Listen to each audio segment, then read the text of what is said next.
All right, we're going to take a break. We'll come back. We'll talk to Mr. Rojas, Jesse Rojas, about his fight for freedom against from union oppression, and also some of the political campaigns that he's been working on. So we'll do that when we get back, and we will be right back. I'm Inga. Interesting. Very interesting. All right. Go for it. Oh, we're up? We're up. Woohoo! Hey! Welcome back, guys. So many things I wanted to talk to you about today. One thing I have to show you before we go to our guest who's sitting right here next to me. You got to see this. This is awesome. So there's this statue, and it's Mexican art. It's in Sacramento, I do believe, and it's causing a stir. It's been around forever, but suddenly people are having a problem with it. Can you guess why? What does it look like? It looks like a giant turd. It looks like an emoji that we're all familiar with, isn't it? And so people have started complaining. I don't know what they're going to do with it. I'd hate for them to get rid of it. It's a work of art. It's a piece of history. Art is art. It's just, but it definitely looks like that emoji for poop. So anyway, I thought that was entertaining. All right, we've got Jesse Rojas with us, and I know you as a regular everyday guy who decided to push back against the United Farm Workers, but you also are a political consultant. Yes? Well, I guess I came by back accident? into the industry now. Just like every time, you end up somewhere and they drag you back you become in. passionate. And this year I got more involved in. I was working very hard, this for the June 5th elections, and it's all around. I think it's. I discovered I was conservative at heart. And I think that's what I'm so passionate about from a Hispanic standpoint, sharing my story and why I'm a conservative, just like the majority of people, other Hispanics out there, because I discovered the type of lies and how they sort of try to brainwash us. And I was actually born in Mexico. I came from Mexico with my family. I was 11 years old when we came to Delano. And so for me to see how certain labor organizations or unions per se, and Latino names or Latino idols are idols per se, are completely trying to change not only history but what our American values are, regardless of the color of your skin and your ethnicity. I didn't like that, and I that's why I keep voicing my opinions and trying to make a difference with my community as much as I can in their language. I remember being told early on when I started in radio that the culture, the Hispanic culture itself, lends itself toward conservative values in terms of pro-life and hard work and all that kind of stuff.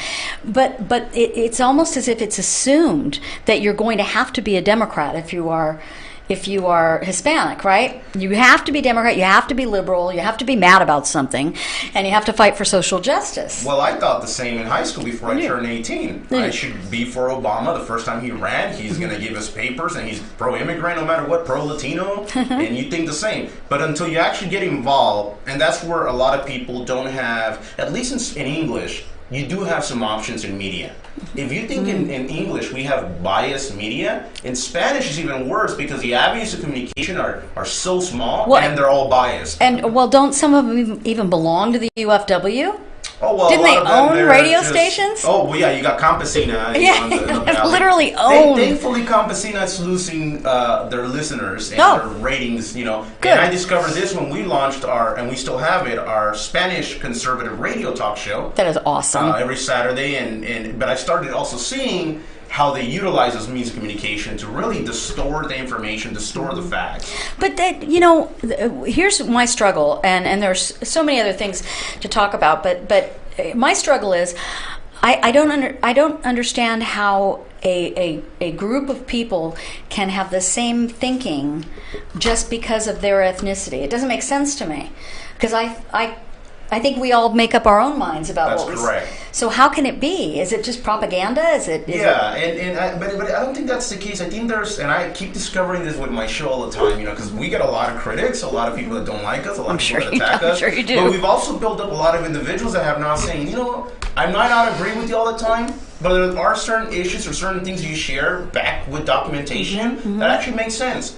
And I think there's a big silent majority as well within the Hispanic community that just really don't go out there. They're not the big voices per se, but they don't think like most of the other side that we usually see in the media. Well, and that's true of, I think that's probably true of everybody, of every ethnicity. The squeaky wheels are the ones that we see. You know, people like, for instance, they're always generalizing about California. Oh, California, wacky California. Look at this election we had this week. A man was recalled over a tax. Broke the supermajority? Yes, broke the supermajority. Yay! Well, not just that. You go here locally. Yes. Assembly District 32, Rudy Salas. Yes. And Assembly District 31, Joaquin Arambula from Fresno. Those two seats can have a good shot of being flipped. Yes. In November. They do. And I always have to give Rudy Salas a little bit of credit, though. He did vote against the gas tax. He did. And I find him to be a likable guy, but I got to vote R. But if he won in November, I wouldn't hate life. Well, they didn't also need his vote against the gas tax.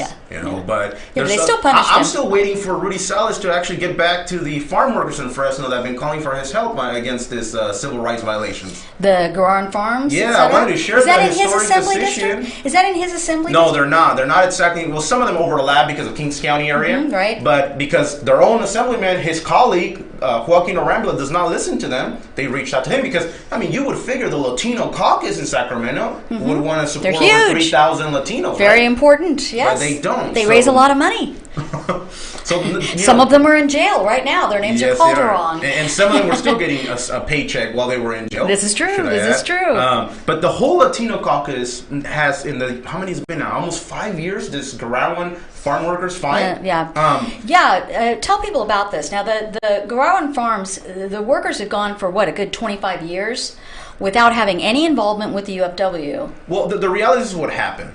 In the 90s, when the company was a little bit smaller, the UFW tried to organize the employees. There was an election, and back then in the 90s, over 20 years ago, they voted to bring in the UFW. Okay. There was never a contract. But they never showed up. They left. They won the election. They walked away, never bargained, never tried to negotiate in good faith. Did they take dues? No, because there was never a contract. You can only take dues or collect dues legally if there's a contract signed. Okay, so 25 years, a quarter century goes by, and people go, wait a minute. We've done fine without you. In fact, Guerrawan, it's hard for me to say Guerrawan. They actually paid very well, correct? They have had, in the history, the highest farm worker wages in the state. They do have the highest wages. And they had farmers markets, as I understand, for their own employees. Oh yeah, they give out fruits and do events and giveaways. They also have where they pay. They have a way to pay for private Catholic school for some of their children. So awesome! That is so awesome. And what happened was, you fast forward. What happened was they weren't giving Dolores Huerta money. Sorry. Yeah, well, it's true. You look at since the 90s and after Cesar Chavez passed away, etc., and the leadership change, the UFW really has no money. They have no members and they have no influence. No, they're actually pretty small these days. They have about less than 5,000 active members. Yeah. And they're really in debt, especially after last year they broke labor law and a Monterey County judge, Superior Court judge, slapped them with a almost $2 million class action lawsuit. Awesome. Because they didn't pay their own organizers correctly. Their breaks, their lunches, their overtime. Can you believe the irony here? Oh, it's beautiful. It's beautiful. So they had to settle for $1.3 million. They finally paid that off. I don't know how they did it. So obviously they're trying to scrape the surface for any money they can. Right. But what happened, they came back to these workers, over 3,000 workers. They came back. Most of those workers were not even alive or born yet back in the 90s. Right. So they didn't like it. So they collected a lot of signatures. They finally got an election. They voted on November 5th, 2013. Up until today, those ballots have not been counted. And this is, by the way, folks, this is a really good reason. If you were a Travis Allen fan, for instance, and Travis Allen didn't make the cut on Tuesday, John Cox did. If you're thinking, well, John Cox, who cares? I'm not going. He's not my guy. I'm not going to show up in November or whatever, sour grapes, all that. But I understand. Trust me, I understand. But understand this: it is the governor who appoints members to the ALRB. Unelected board. Unelected board. And that is the labor, it's the labor board. But not just that, it goes worse than that. And the labor board's the one who won't count the votes. Yeah, the ALRB, paid by us, has spent over 15 million taxpayer dollars up to today in trying to suppress these farm workers and trying to help the UFW. In essence, this state agency is working together to try to revive the dying UFW union. And in doing so, they're killing good jobs, right? I mean, Gararan has something horrible happened a few years back after the UFW came back, and we can all connect the dots. Garawan have some of the highest also table grade jobs. In fact, I know a lot of these workers. I talk to them all the time. They told me that some of them would make more than a teacher. They would make from $40,000 to $50,000 during the season, from $20 to $24 an hour as an average. You don't see this in agriculture. And if you're a husband and a wife team, you're doing really well in Kern County. Well, what happened was they were forced to shut down. They shut down almost 2,500 of these jobs. You know, curiously, it was shortly after the UFW came back and they put so much pressure on the retailers that buy their product to boycott them. Shortly after, they were fighting the workers. So it's not the first time. The UFW has gone around destroying jobs. They destroyed over 400 blueberry jobs in McFarland just a few years ago as well. Thank you, UFW. Yeah, so it's ironic for the media to still talk about them being pro-Latino, pro-worker. It's ridiculous. Now, I know Dolores Huerta is no longer with the UFW, correct? Not officially. Although she's always quoted as the famous leader, co-founder of the United Farm Workers. So.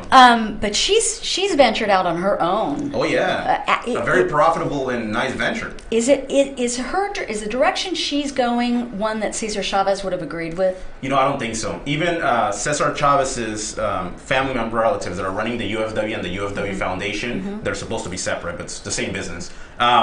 I don't think Cesar Chavez would agree. You know, there was a lot of things that we can argue about with Cesar Chavez and some of the things that I've discovered over the years. But at the end of the day, he did believe in organize fairly, try your best to get as many members, but he believed in the democratic, free process of becoming a union member or not, which is voting. And he also believed in people becoming citizens. Oh yeah, as everybody knows, they've also switched his story because his background is he actually wasn't pro-immigrant, really. He didn't like the people that came here without papers and took his members' jobs away. Exactly. You know, so people don't know that story that well because it's been distorted with the Hollywood movies. Oh, sure. Yeah. But I have good news. I wanted to share the good news. Good news is? Last week, the 5th District Court of Appeals in Fresno gave a historic victory, finally. Who is the judge? There's 3 different judges. I don't remember their names on top of my head. I know 2 of them. Oh, okay. Well, so far, a real courthouse and real judges decided that those ballots have to be counted. It was a historic 130-plus page decision. Okay, so just to be clear for people who are just catching up with this story, because we know all the he knows more than I do, and it was put to a vote whether or not the workers at Gararan Farms wanted to be in the UFW. Their votes were to be counted by the California ALRB, the labor board.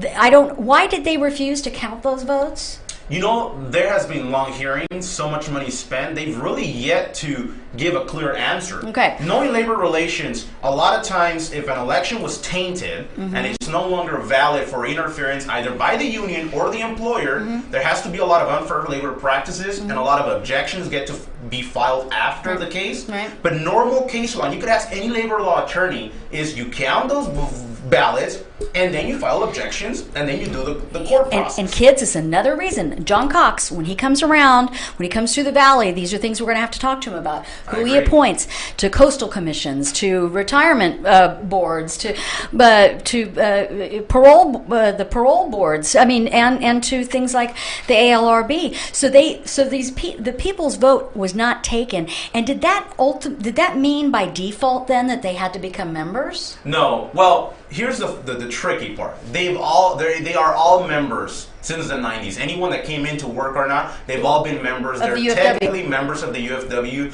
The UFW is a certified bargaining representative of the employees, but they don't pay dues yet because they never negotiated a contract. And as you said, some of them were born after the vote took place. Absolutely. And so they didn't even know they were members. That's correct. Most of them, over 90% of them, did not even know there was a union that existed in their work. And they didn't want it. They don't want it. They still don't want it. They even said, we're not anti-union. We simply don't need the UFW. Yeah, you guys negotiated. They negotiated their own. Plus, they were wicked. Sylvia, I think of. Sylvia Lopez was the worker that started this movement. She's a cute little gal. Oh, and she's been attacked and her family and her closest co-workers so badly. Threatened. Oh, yeah. They videotaped her. They started rumors about her, all kinds of scandalous things. And yeah, Mark Grossman, the spokesperson for UFW, literally physically pulled her in Sacramento one time when she was up there protesting. I mean, I've seen it all. I have the video. We have the video of Dolores Huerta physically pushing Sylvia Lopez because she was trying to approach Governor Jerry Brown to take a picture. We have the video. Really? And when one of the attorneys asked Dolores, "Why are you doing this?" She goes, "You know why." Wow. In a video. I mean, this is in a video. And she was just a farm worker. Yeah. Not just a. And you might be wondering why this never came in the media, all these things. Good question. That is a real. I'd love to see that video. I'd love to. You know what? I got a story I could tell you, but I can't. But I will when we're on a break. Are we taking a break? You want to take a break? We can take a break. Okay, let's take a quick break and come back. We're talking to Jesse Rojas. We'll tell you how you can find him if you want to connect with him. You did do a campaign this election cycle, I did. And I think you're going to do one into November. Are you not? Well, I think there might be a few that come up in November too. Yeah. I'll Very tell you exciting. that off there. We'll have that conversation. All right, we'll be right back. I'm Inga. This is the Bakersfield Music Hall of Fame. Such a beautiful building, and we'll be right back. And we are back with Jesse Rojas. He is a hero of mine, actually. And it's hard to have a hero that's younger than you. That really ticks me off. But it seems to be happening more and more in my life these days. Yay! I always say age is just a number. There you have it. It's also, so is weight. That's not what my doctor said. So we've been talking about the UFW. I do want to get into Dolores Huerta because she has moved into other parts of our lives, as in the schools especially, county supervisors, all of that.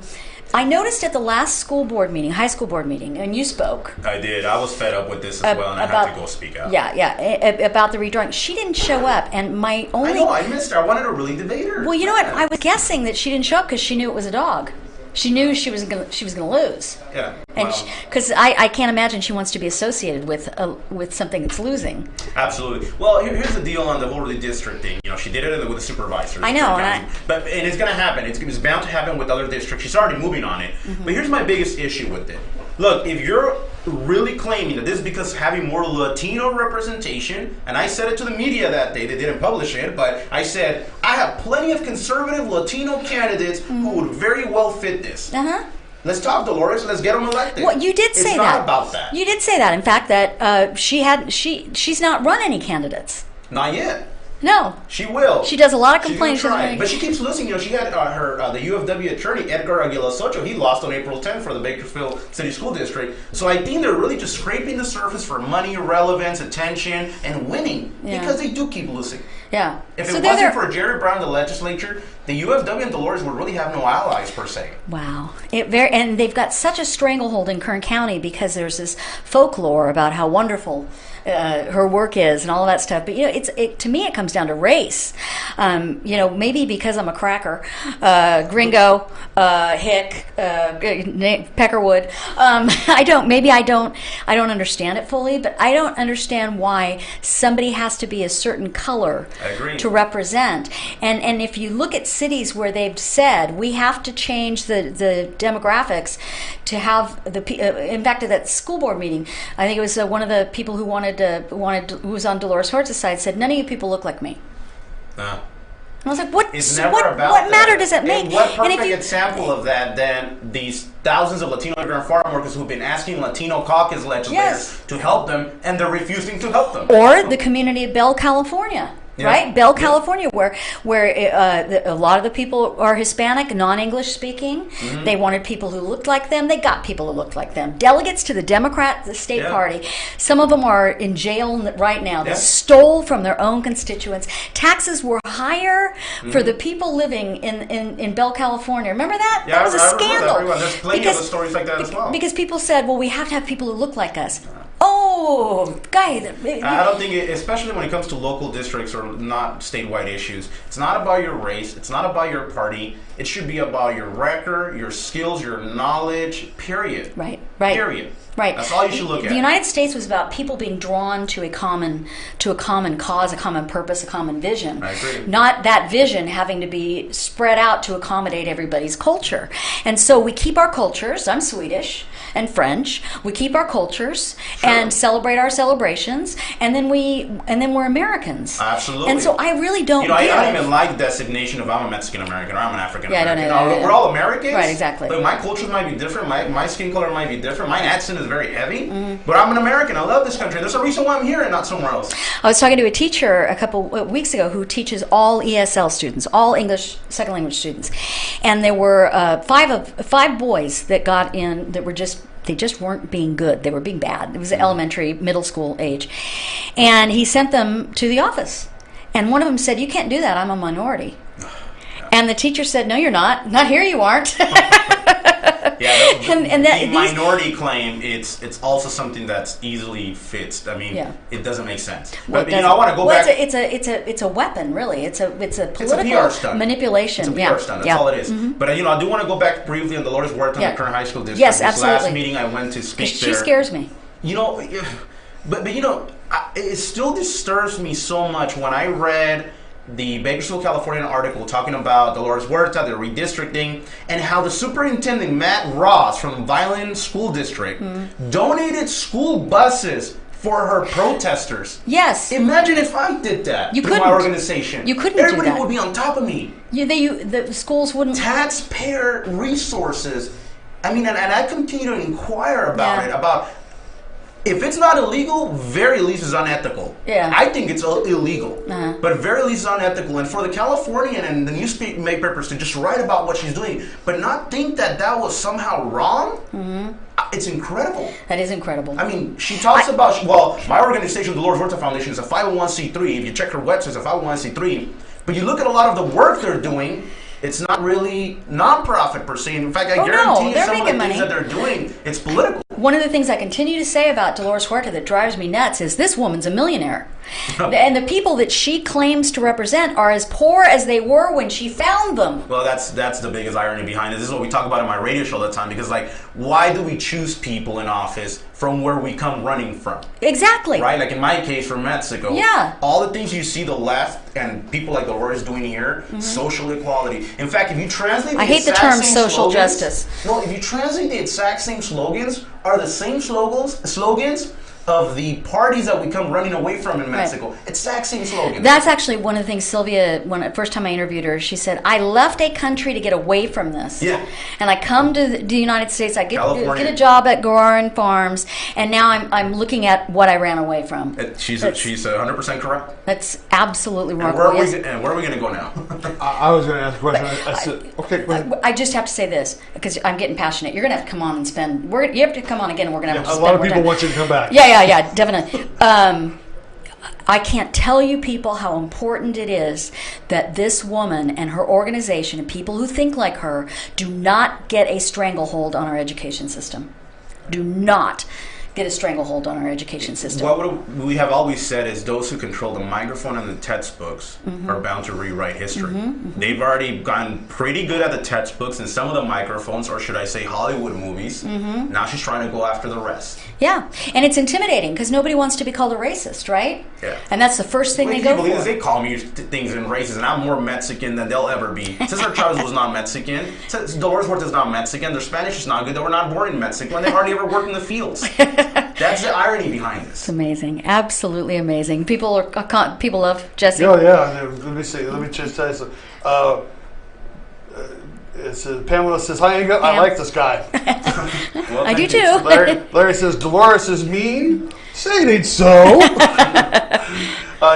Greg wants to know, where are all those votes stored now? Where are they voting? Well, that's a good question. We were talking about it for years now. There was a letter at one point that one of the employees' attorneys sent to the ALRB in Visalia saying we'd like to confirm status of it. And they said, all they replied back with was, they are here, but they never confirmed details or allowed us to actually verify. Are they like in a? I picture them in a plastic bucket somewhere. when I think about conspiracy theories, it's on my personal time. But going how they've gone above and beyond, spending over 15 million taxpayer dollars, and some of the whistleblower really bad things that are going on in there, would I be surprised if something happened to that ballot box? And that is what we're saying. We're saying, look, God's acts or God's nature. What if a pipe breaks? Yeah. What if a fire erupts in the office? Yeah. And those ballots get destroyed? You will not be able to fix that civil rights violation. That's what I was just going to say. It's a violation of people's rights. And how can that be coming from a civil rights organization? Exactly. It makes... And let me clarify something that the UFW will continue, like Armando Lenes, their vice president that's from here from Bakersfield, will continue to say, well, it's an outrage. We need to take it to the state Supreme Court. Yeah, go ahead. But here's the bottom line. And I challenge the UFW and Dolores Huerta to tell me otherwise. By counting the ballots, it does not affect them as a party, the ALRB as another party, to continue to litigate this and continue to take it to the state Supreme Court. We're not saying open the ballots, count them, and make sure those are the final results. All we're saying is count them. You can still say they're not the final results. Don't certify them. In fact, take it to the state Supreme Court and destroy the ballots. But count them. Why are you so afraid to simply count them? Yeah. Because they know the overwhelming majority, over 90% of those 3,000 ballots, are saying no to the UFW. That's right. That is why it says that. That's exactly. I mean, how can you be afraid to simply open the ballots? Yeah. We're not saying certify the results. We're saying open the ballots. Open the ballots. Open the ballots. What are you afraid of? What are you afraid of? And for me, again, also I want to clarify, because I was talking about Bell, California. To me, I don't care what color you are if you represent me. What bothers me is if you have to be a certain color of skin or of a certain heritage to represent me. That's what bothers me, because that's when we get lesser people. Well, we don't get the best. Just when the woman stood up at the school board meeting and said, "None of you look like me," all I could think of was, would that make it better? Would that make it better for you if somebody looked like you but was a terrible vote? I mean, no. Look, when Dolores Huerta or her organization was quoted saying the reason why we're pushing for this is because of the lack of Latino representation in Arbin, Lamont, all those areas. Right. Well, here's the bottom line: it's not about that. The majority of the Kern High School district trustees are from Northwest Bakersfield or the white areas. Yeah. No, you don't. Because let me tell you, if I find a really good conservative Latino from Arbin, will you support him, Dolores Huerta? No. No. It's about having the people she wants, the socialist liberals, Latinos that she wants. It's not about Latino representation. It's about leftist Latino representation. Ultimately, it's about money and power, isn't it? Absolutely. That is isn't that a crying shame? I actually have one question really quick. What's going to happen when they go to the polls and it's not the results they wanted? Amazingly, folks, that was actually me saying it. Goose doesn't actually exist. I'm a ventriloquist. I know. Impressive. I should have been drinking in November? Yeah, in November. So they redraw the lines. Yep. They drain millions of dollars in legal matters from our money. Right. And that's the biggest irony, too. She thinks she cares about the kids, right? And the community. Well, don't you think those millions of dollars that you're draining from our budget for defending your legal fights could have gone for better use, like special ed, transportation, etc., etc.? So if you care, why would you do that? But what are they going to do? They're going to do whatever it takes to continue to fight and win. I am so disappointed right now with the Board of Supervisors, too, with the Dave Couch thing. Mission number one for me is Dave Couch, because I think he's been done wrong. I think he's been done wrong. I don't know what your opinion is on the redrawing. On the redrawing, yeah. I didn't follow it closely. I think people just threw him under the bus. But obviously she got something she wanted there, obviously. Right. And they already have their candidate from what I'm aware. They keep telling me. They've got a couple of candidates, yeah. No, but I think they've so far chosen their one. Yeah. And I can't wait for it, because I have so much good stuff there that I'm going to be able to put out there. Because if they choose that one candidate, it's going to be a fun one. Then you're going to have to come back. You're going to have to come back. I can't wait. All right, Jesse, how do people find you if they want to? Well, I do want to encourage everyone. We do have an organization that I help these thousands of farm workers create, and it's called Pick Justice. I like it. PickJustice.com. We're on Facebook, Instagram, Twitter. All the good stuff. They want to follow this, and it's gone beyond the Garawan farm workers. It started originally with their fight, but in this last few years, we've had workers from all up and down the state. That's great. From Central Coast, down from El Centro, Santa Maria, you name it, where they're reaching out from other companies with similar corrupt issues, per se. For example, we have a lot of employees from Monterey Mushrooms down from Monterey and Otzner, where they basically coming out saying, we've had the UFW for decades, but they're sharing with us all the bad things that they do to them.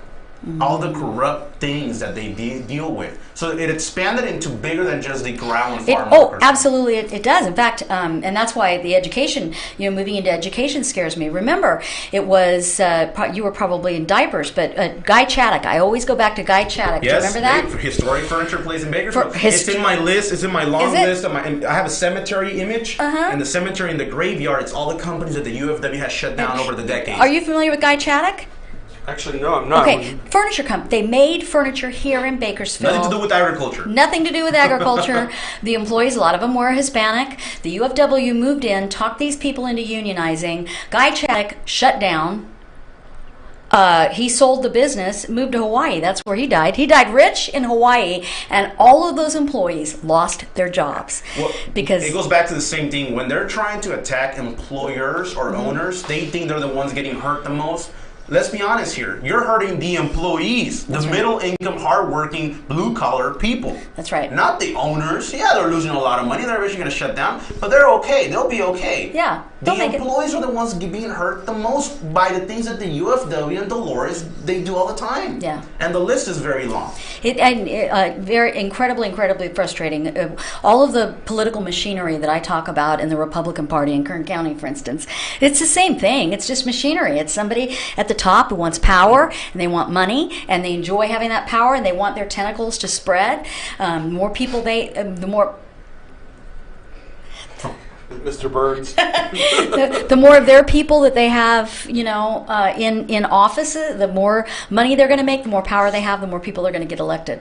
Yeah. And this is, I think we should sound the alarm as often as possible. I'm thrilled that you have a radio show where you talk about it. PickJustice.com. That's where they can follow all of that. That's actually a nonprofit. Which, by the way, they probably have one of these in Nashville, and it means something completely different. That's correct. Yeah, but they can follow the stories that we're dealing when we're breaking the corruption between the UFW, the LRB, our government in general. They can really follow them along and support the thousands of workers that think differently. You are fantastic. I'm so glad that you have found your voice here in the Central Valley, and I hope you will come on again. Now, obviously, our audience likes you a lot. He's just nodding his head. All right, excellent. And with that, we say goodbye. I say goodbye for the entire weekend. This is my Friday. I'm going over to my parents' house. Maybe.